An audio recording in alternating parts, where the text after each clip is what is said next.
We're back. Fuse Tube, I hope you're good. We're going to have a quick little look at He-Man, Masters of the Universe. Now, I only just heard yesterday that they made a film like this. And then I see it popping up on YouTube. Everyone's doing their reviews. And here comes the Critical Drinker with his. So I'm just going to watch his video. So, you know, you're welcome to watch it with me.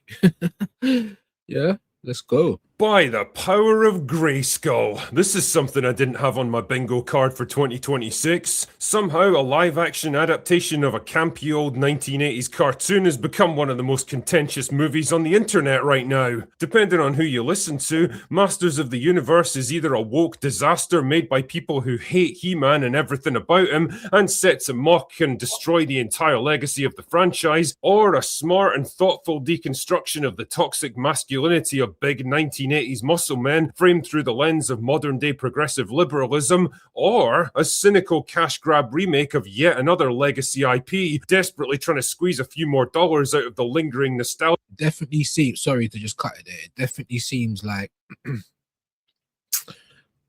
they're running out of ideas, man. Everything's getting recreated, reimagined. How about you imagine something new? I keep saying this, but yeah, this don't feel any different, to be 100% honest with you.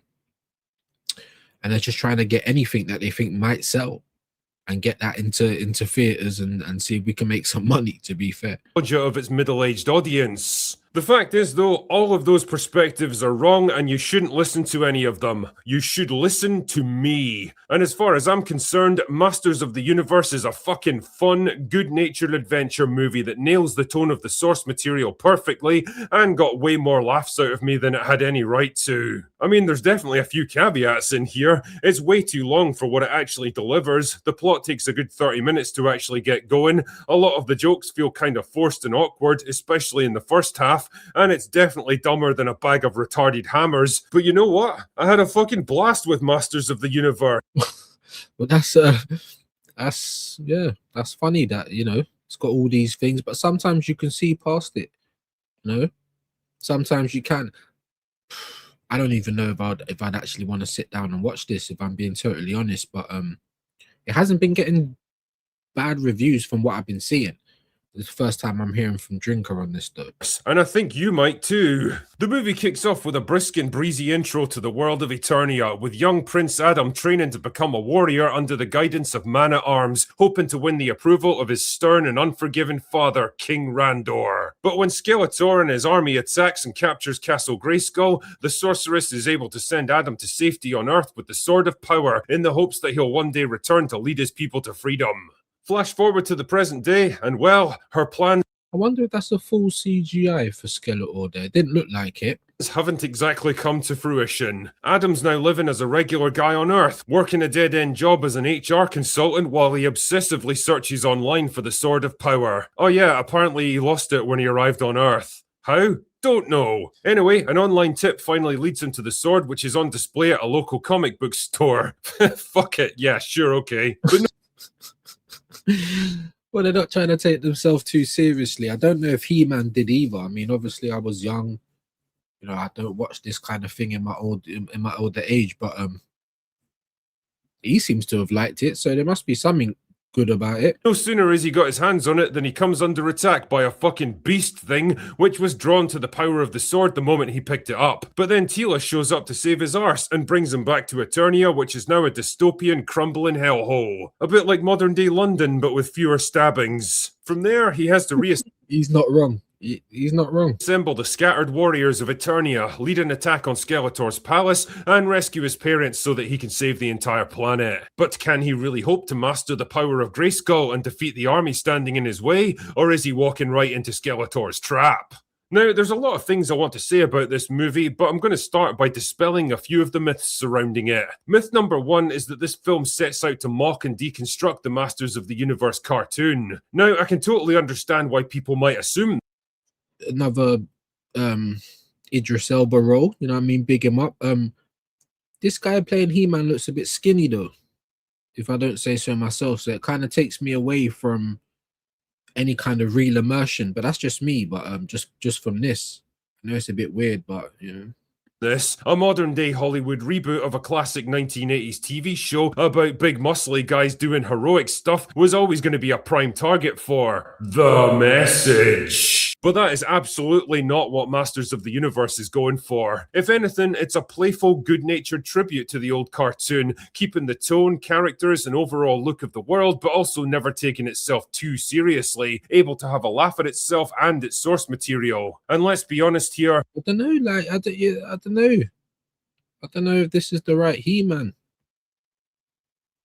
But lightning, that sounds mad, isn't it? But you know what I'm trying to say? Gee. that's probably the right call. I mean, as much as I'm all about respecting the legacy of classic IPs, let's not go mythologizing Masters of the Universe too much. It was hardly a modern day Iliad. It was a cheesy, openly campy 1980s cartoon designed to sell kids' toys. And to be fair, it was good at it, but it also never took itself all that seriously, so why should the movie? Myth number 2 is that Adam is useless and the film is all about Teela being a complete girl boss. Well, if you only watch like the first 40 minutes, then I can totally see why you'd think that. Teela does indeed save Adam's life, not once but twice in short order. Why? Because Adam isn't He-Man yet. He's just a normal guy with no fucking idea what's even... See, and that makes sense. That makes sense. That's why we like a bit of critical, man. You know what I mean? Till he levels up, and then we see, well, go on. How long is the movie though? there's a bit of that as well. even happening. The difference between this movie and the shitty Kevin Smith animated show from a few years ago is the intent behind it. Whereas Smith's story was all about minimizing Adam to push Teela into the lead role and have her act as a complete bitch 90% of the time because that's what strong women look like to him, I guess. This movie never leaves you in any doubt who the lead character is. Teela is there to facilitate Adam becoming the hero he needs to be by the end and nothing more. Know yourself. Know your place. Don't get upset, ladies. Or she needs him and she actually seems to like and respect him even when he's struggling to find his way. You can just feel the difference in intention between the two productions. One was a spiteful, cynical deconstruction of a heroic character. The other's a fun but ultimately well-meaning exploration of how to build him into the hero he needs to be. They are not the same. Myth number Hey, that clip there is that Big Trouble in Little China. I used to love that film, man. What? Let me know old school films that bring a little what to mind. 3 is that this film is some weird exploration of toxic masculinity. Honestly, I don't know if this was just some shitty talking points handed out to the actors, but the reality is completely different. Skeletor is not a metaphor for anything except a bad guy who likes to do bad things. He's evil and he fucking loves it, and that's literally the extent of his character. Right, I don't think it is full CGI. So there's someone playing Skeletor. Oh, by the way, Jared Leto's finally found a role that he didn't. Jared Leto, you know. Oh my days, Morbius, like. Completely ruin. No way! Yes way!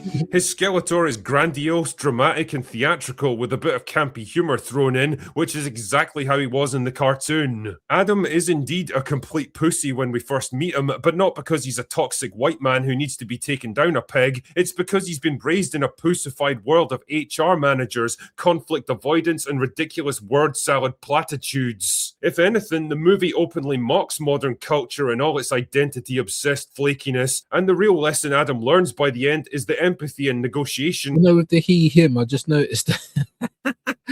So are all well and good, but sometimes you just need to beat the absolute shit out of someone because they fucking deserve it. Those are the myths that I wanted to dispel about this movie, but there's also a few truths that I should make you aware of. The first is that this movie is way longer than it needs to be, mostly because of the 30 minutes it spends on Earth before the action really gets going. I mean, I know why they did it. The film's wrestling with the same problem as the Dolph Lundgren movie back in '87, the need for audience POV characters to act as a window into this weird and wacky world.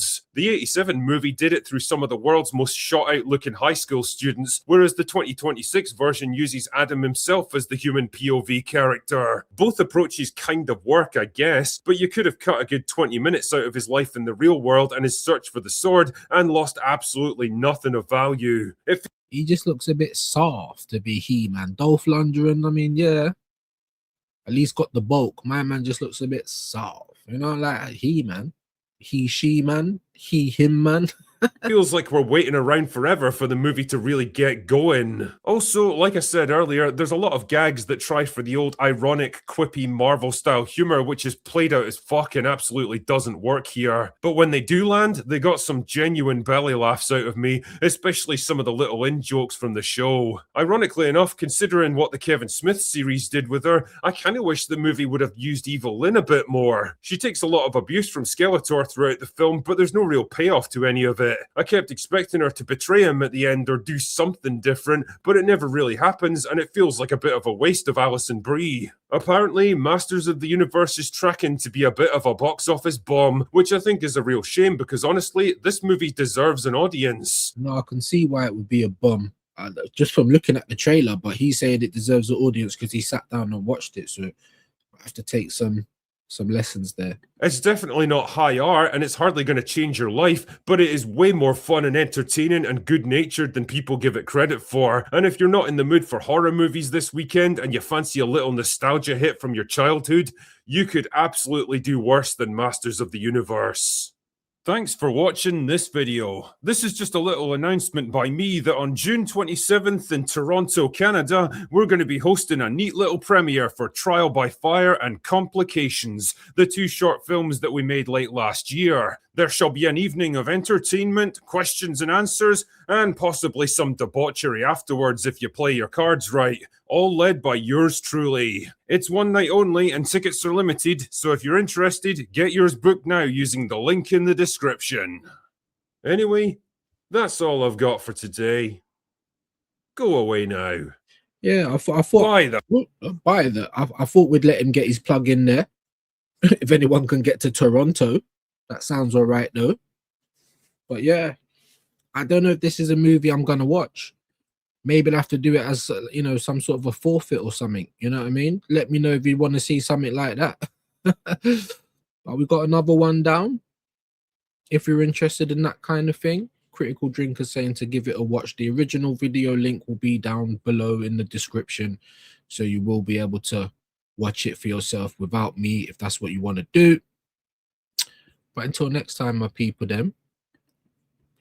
You borrow my car now, don't wreck my shit. Man, nobody gonna wreck your damn car. Shit. Man, give me the damn keys.